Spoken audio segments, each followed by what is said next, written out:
know you've had some close calls. You told me about, some close calls right before close of escrow when some situations have popped up and you've been able to make it happen. You've always been able to help me whenever I had situations pop up. What are some of the closest calls that you've been able to finagle your way out of? One of the biggest ones, and remind me everybody, this food is delicious, and I told Steve I was going to do this, but I'm also going to eat. Right. So I'm enjoying this a lot. By all means, the lip smacking, Lip they love smacking, that on I got Cribs some, and Ribs, don't it, man? sauce on my lips here, just don't mind me. Cribs and Ribs, we love that stuff. Either way, man, tear it up. Good stuff. One of the biggest ones that we had that I was able to salvage was an unexpected IRS tax lien showed up on the buyer's record. What had happened in that scenario was, and this just is an FYI for everybody out there, learning a little bit about home, is when you go to qualify for a house, the title and escrow company always does a background check. So in this particular buyer, everything was good, everything was coming back fine. When he's signing all their papers, they do one more kind of running of that individual again. A tax lien had been filed on that buyer's name in that 35-day window from the time we got the contract, opened escrow. The IRS had filed the lien. Now it was showing up to where at the beginning of that escrow period, it hadn't been filed and wasn't on his credit.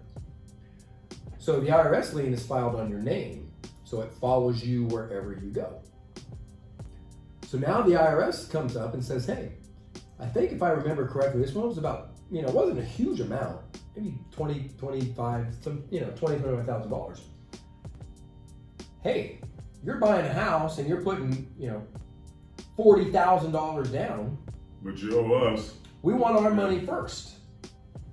So now a portion of that buyer's down payment was not going to be able to be used to close on the home because we had this IRS lien. And by IRS tax code, title is not allowed to allow them to do that. We know that there's that existing lien. So I didn't know what to do. Went to my broker mentor that said, hey, this is what we've got. What do we need to do? How can we do it? And even actually a good friend of ours who we do business with at Stewart Title, Mr. Phil Bouchard. Out to Phil Bouchard and Stewart Title. He came back and said, hey, you might be able to negotiate with the IRS and get this worked out. So that's exactly what we did. Fortunately for us, the seller was willing to extend the escrow period. How long did it take to work all that out? It took about 2 weeks. So we were able to do a 30-day extension on the escrow period. 2 weeks, the buyer was able to negotiate with the IRS, paid him, I think it was about $5,000 of the 20-some-odd thousand he owed, and then got on what was called a installment agreement to where he agreed to make monthly payments to the IRS. So by doing that, it satisfied the IRS. They removed the lien. He was able to buy the house. But that did that mess with his debt to income ratio? No, it didn't. It didn't mess up his DTI, was fine. He wasn't borderline on that. Okay. So it didn't really mess his DTI up. I think his payment plan was like $500-600 a month is what he made with them. But $5,000 down was gonna make $500-600 a month. And the lien was removed. We were able to slide right in. But it took a little bit of time to get that one done. So that is one example, just liens pop up. The other one, I've shared this with you in class before, was we actually had a home next to the property my buyer was buying, literally burned down to the ground. Oh yeah, you were telling me about that. But it didn't do any damage to your... It did. Okay. And that's how we kind of salvaged the deal. So I come pulling up to the property to do our final walkthrough, right? And in real estate, we do a final walkthrough with our buyers. Number one, to ensure the property's in the same condition that it was in when our buyer offered to buy it. Number two, if there were any repairs that were negotiated in that, we want to ensure that those repairs have been completed, right? So I pull up maybe about 10 minutes ahead of my client. And as I'm pulling up, you know, I'm kind of in my offline vision. I'm like, what's different? Well, what was different is the house that was next door to my client's had literally burned to the ground. And there was a pile of burnt rubble still smoldering. It just happened like 2 days ago. Yeah, that's pretty different. Whoa! Yeah. And I'm like, wow, that's like crazy. I'm like, wow, thank goodness, you know, my client's house is still standing. But as my buyer pulled up and he's looking and wow, this is crazy, what we noticed was the heat had got so intense from the burning home to my client's home that literally that entire side of that home, the siding and the roof had literally melted. Oh. So how much was it to remediate that damage? Well, here's what ended up happening. So again, I'm like, wow, what do we do? What we ended up doing is working with the seller of the property.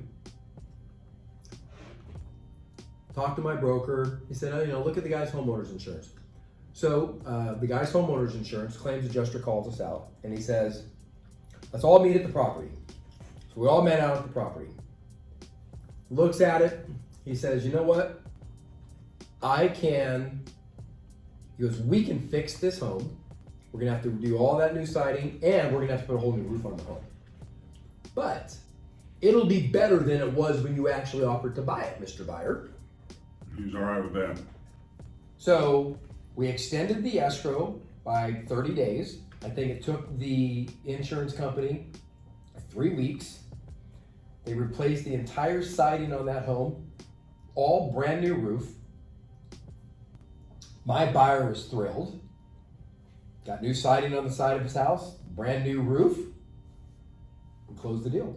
He was just moving next to a pile of rubble. Yeah, now I do know because I'm still in touch with that client. They did end up rebuilding that home next door and everything. But that is a deal that at that point, because there's a clause in our contracts, it's called risk of loss.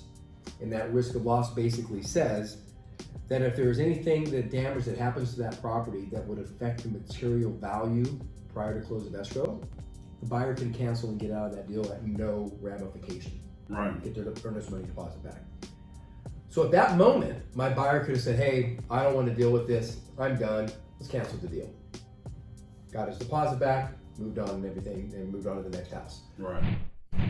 You were telling me about one other deal killer that you dealt with before, Dave, where you had a guy go and gamble away the down payment that he, was going to be using for his house. How'd that end up turning out? Not good. I'll bet. Not good, and only in Vegas, right? Right. Was he from Vegas, or did he move here from somewhere else and just get caught up in the life? No, he was from Vegas. Matter of fact, he worked in the hospitality and casino industry. He went on this drinking, gambling binge where he blew about $20,000 between drinking, hotel rooms, paid persuasion, if you will, right? I think I know what you're talking about there. Yeah. And craps was his game of choice. And interesting enough, so we're moving towards the closing on this deal, and it kind of just goes dark on me. Hey, I'm calling him up, trying to get him to, hey, we're supposed to do our walkthrough, coordinating our signing to go to escrow.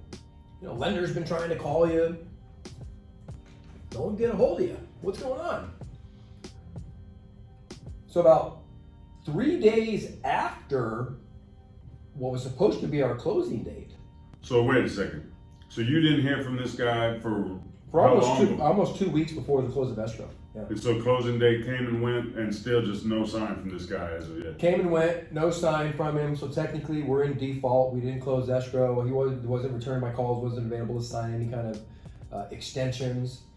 I couldn't get a hold of him. The lender couldn't get a hold of him.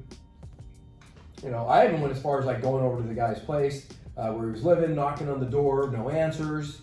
Called his employer. Hey, We don't know. He hasn't been here for, the last 10 days. Okay.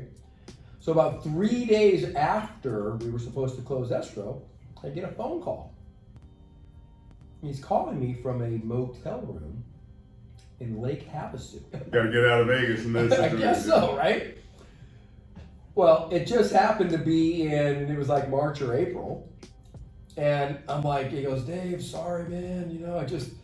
I went on this bender, and he goes, I blew all this cash, and he goes, I had to get out of town. He goes, I needed to get away for spring break. And I'm like, you're 40-something. Like, what are you doing, right?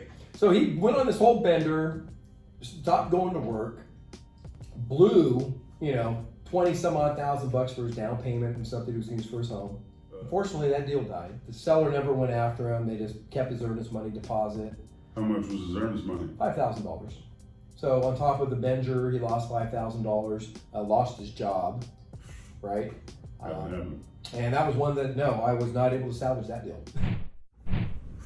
Man, I've seen some hiccups before, but I've never seen a client gamble away their cash to close.